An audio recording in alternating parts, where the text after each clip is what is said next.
Hi everybody, this is Jennifer Schultz, Senior Vice President of Marketing and Communications here at OU Medicine. We're back for another episode of Oklahoma Health News powered by OU Medicine.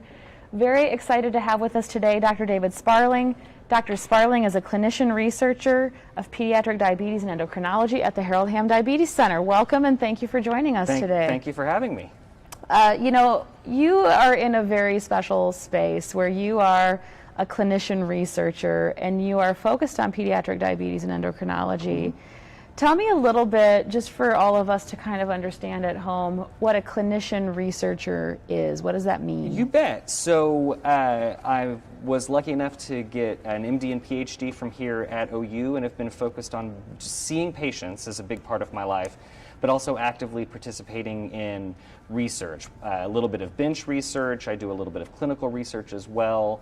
And so we're sitting here trying to, have a patient-centered focus, but at the same time, really get to the root of what's causing their illnesses and, looking for cures and all of that great stuff as well. Mm-hmm. So you focus on diabetes. Give us a quick overview of the different types of diabetes. You bet. There's several forms. A lot of people are very familiar with the two most common, which is type 1 and type 2 diabetes. Uh-huh. Type 1 used to be called juvenile onset or insulin dependent. We don't really say that anymore. It's type 1 diabetes. And then there's type 2 diabetes. People are more familiar with that in adults, but it's definitely more prevalent in kids. And then there's several other kind of more rare forms, but those are the two most common. Mm-hmm.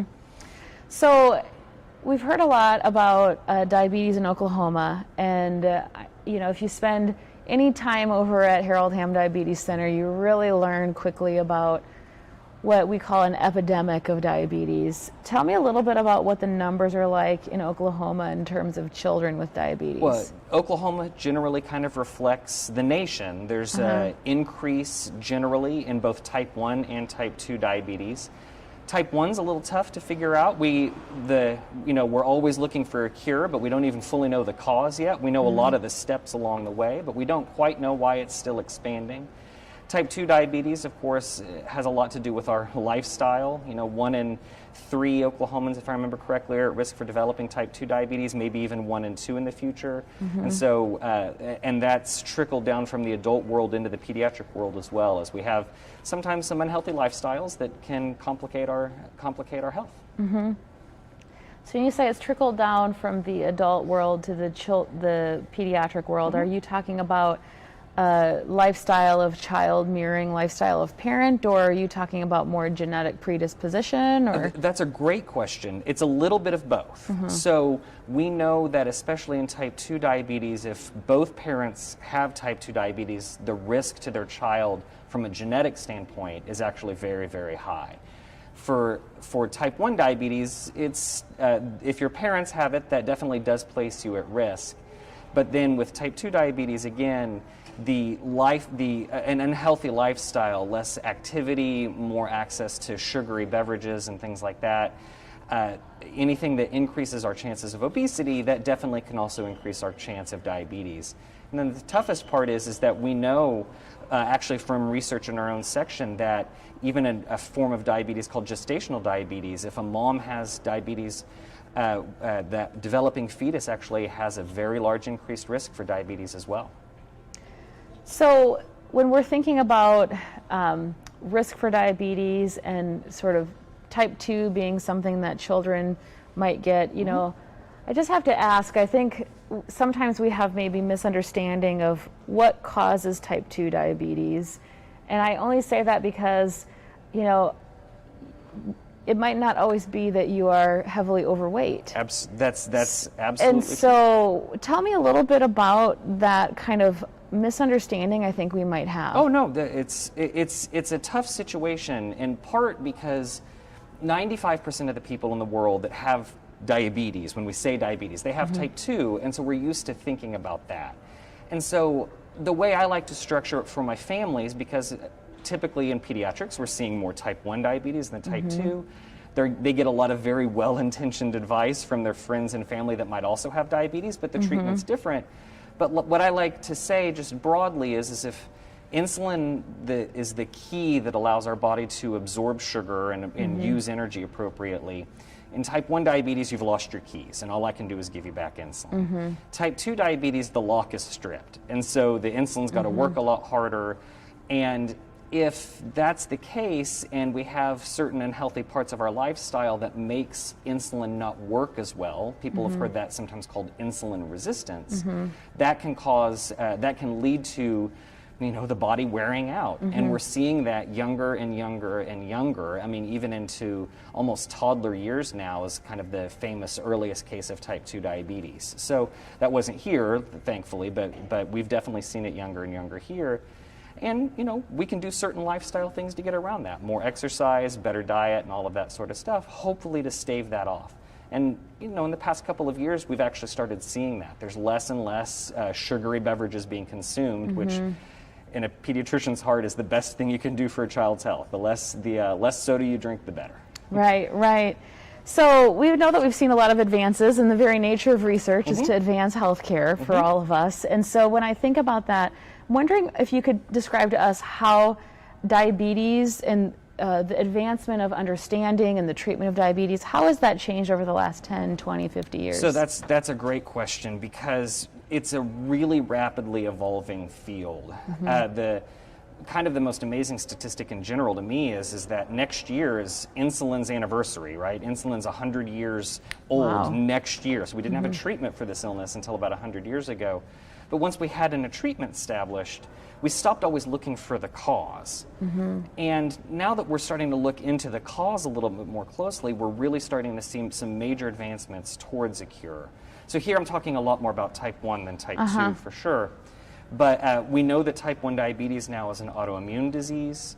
And just in the past 2 years, there's been more and more research coming out that we now actually have possible treatments to at least slow or delay the development of clinical type 1 diabetes. And then again, the same thing with type 2 diabetes. We learn more about the cause, not just that it's an unhealthy lifestyle, but what that's doing to our body.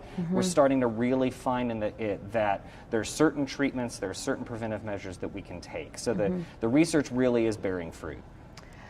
So when we think about the type of research that's being done, do you feel like we are making progress to finding answers, and does it feel like there's a cure within reach? Yeah, so if you would have asked me this 10 years ago, I would have said, maybe. Now we're a lot closer.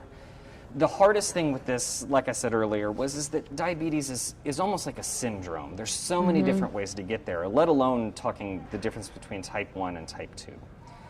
With type 2 diabetes, we know lifestyle management's vastly important. For type 1, getting towards the cure, we're closer today than we've ever been in the fact that we know that it's an autoimmune disease. We know certain drugs that can block some of the immune reactions that cause it. So even here at OU, we're actively part of nationwide networks looking at possible new treatments to prevent that autoimmunity from building up and prevent the development of diabetes as a whole. So specifically, what type of research are you working on right now? Okay, so there's, I have my own little lab research, which I love and could probably talk your ear off about. And it's exciting, but it's exciting to me. I'm looking at how the immune system and our fat cells talk to each other. And I think because there's some thought that inflammation and all of that in our fat may be a cause of type 2 diabetes, and I definitely have that.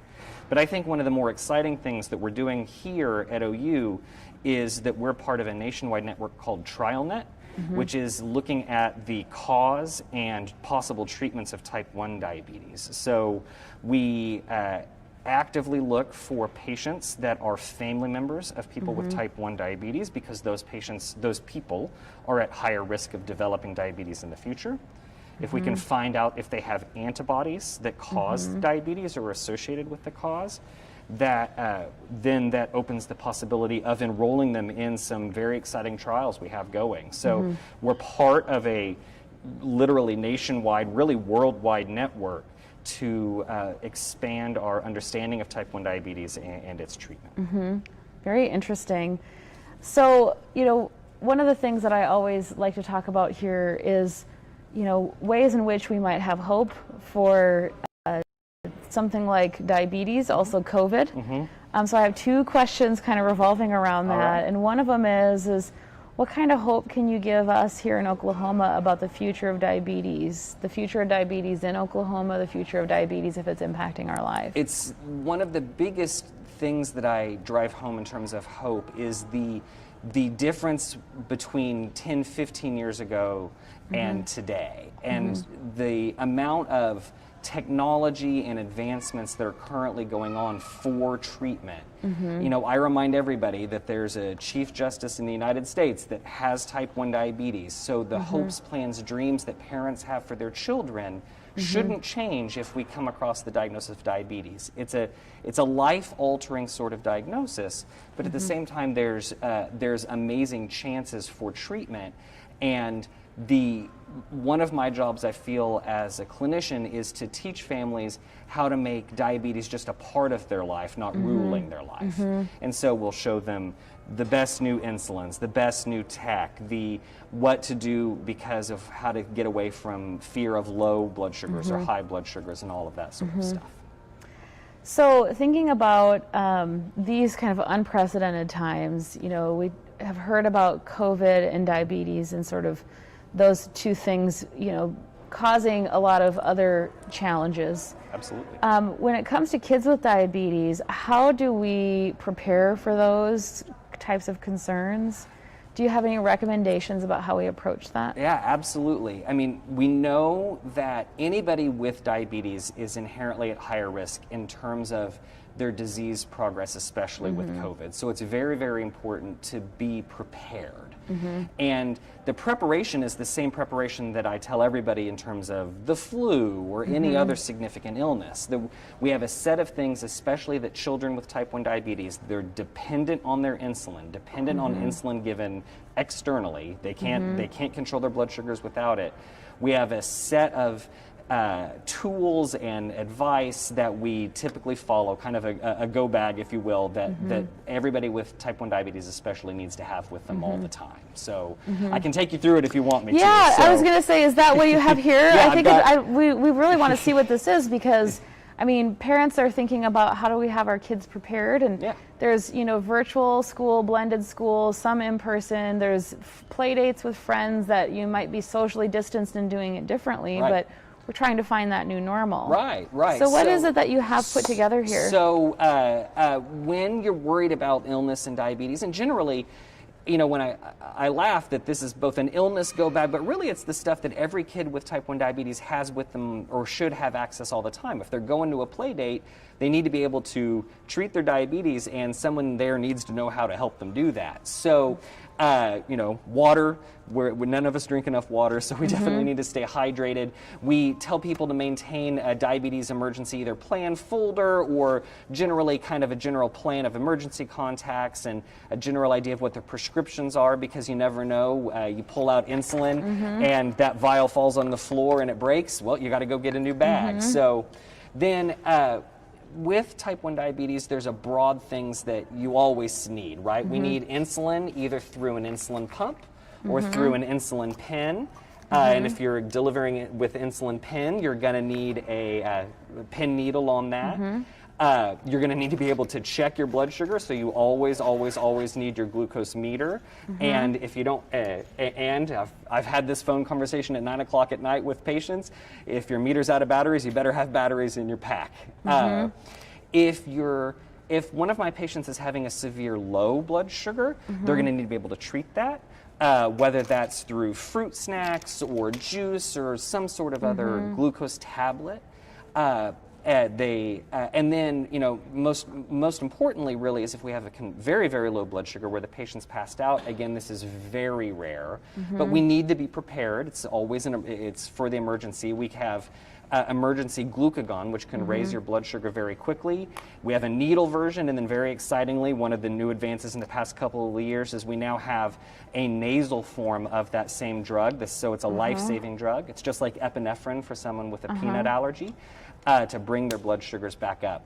And then hopefully every single one of my patients is wearing their diabetes bracelet, so that, or a tag of some sort, so that in case emergency happens, people know what to do or that we're dealing with diabetes. So you tuck all of this up into a kit. Yep. Is this a kit that you created, or are these things that people can get from their physician? How does a mom or dad go about getting all of this together? Because I have a feeling that a kiddo would love holding this pack. Oh yeah, no. The pack. Every child that's diagnosed with diabetes here in the state gets a pack like this, and when they come through here at OU. And they get a meter. That's usually through their pharmacy, though frequently we have some extras around. Insulin they're getting from their pharmacy and all of that sort of stuff. But this pack itself, yeah, every kid gets. The best thing is any sort of pack works. I've seen every sort of pack out in the world. It's just kind of what the kid wants to carry. The pink camo one is actually a pretty popular one in our section. But the most important thing, you can't really see here, but it needs to be lined, right? Because the hardest thing with insulin is can't get too hot, can't get too cold. Not so much of a problem with this beautiful weather we've been having recently, right. But in the middle of the summer, insulin gets too hot, it's not going to work. Right, so right. got to have that all kind of at the ready at all times. Right. Well, this has been very helpful. So if parents are looking for something like this, we recommend that they can come to your clinic. Yeah, absolutely. Okay? Come Excellent. talk to us in clinic. I have a and feeling see. that this makes it a little easier for a kid to navigate life with their diabetes because it puts it all into one spot.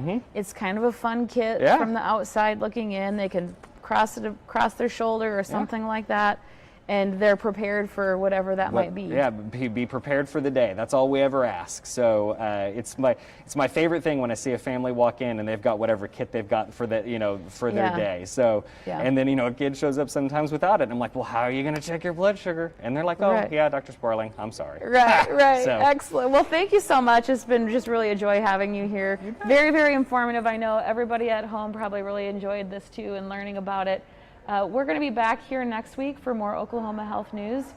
We always tailor these topics to things that you're interested in.